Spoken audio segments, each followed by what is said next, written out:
Only then did he realize that his opponent was the world's second-ranked heavyweight boxer. The opponent was full of muscles and stared at him like a tiger watching its prey.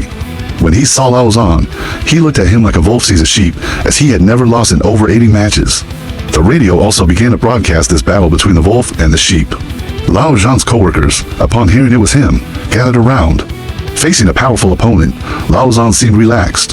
Indeed, someone who has already lost everything has nothing more to lose. Lauzon hadn't stepped into the ring for a year. He was in the audience. Thinking about his past, he knew this was a God-given opportunity. As soon as the match began, punches came flying. The opponent's heavy punches came like a tiger's roar. The commentator asserted that he wouldn't last 2 rounds. Sure enough, less than 30 seconds in, Lauzon was knocked down by a heavy punch. At this moment, if he just lay there and let the referee count, he could earn $250, but he knew this was his chance. He smiled, and an inexplicable strength made him get up. His co-workers by the radio were cheering him on. He stood up and began to counterattack, landing thunderous combos on the opponent's face. In the second round, his fists hit like iron hammers. Lauzon bore the brunt of the attacks.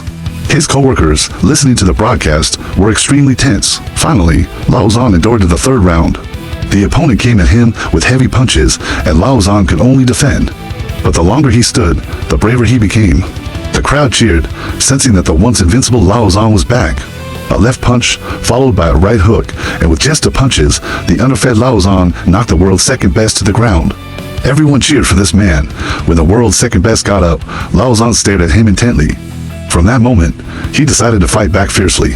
His punches, like a storm, carried his defiance against fate, his promises to his family, and his thirst for opportunity. Everything poured onto his opponent. He launched a counterattack against life itself. The whole venue was roaring. His old partner was extremely excited. The referee had to pull Lauzon away.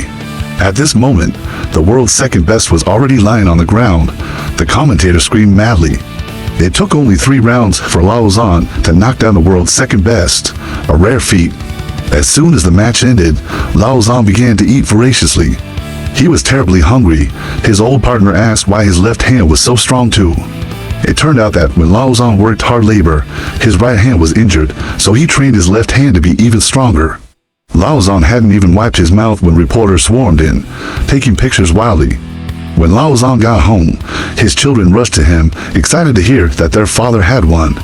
The dim, dilapidated shack was alive again. They could finally eat their fill. The next day at dawn, Lauzon started doing odd jobs again. The foreman, who had listened to his match and admired him greatly, selected him. He asked Lauzon why he still came to work. Lauzon said he only had $5 left to pay off his debt. The foreman laughed and said, "Then you're the richest man here. At least you're debt-free." Lauzon smiled and began to work. Soon, the association contacted him again. His second chance in life had truly arrived, but his wife was not happy. She was more worried about Lauzon's health. She found his partner, who was reluctant to open the door because his once luxurious apartment was now empty. He had sold everything. He didn't want to lose face. The economic environment was tough, and no one was spared. The partner explained that he had bet everything to support Lauzon's rise, and Lauzon was his own opportunity for a comeback. His wife had no choice but to agree. Thus, Lauzon started training again.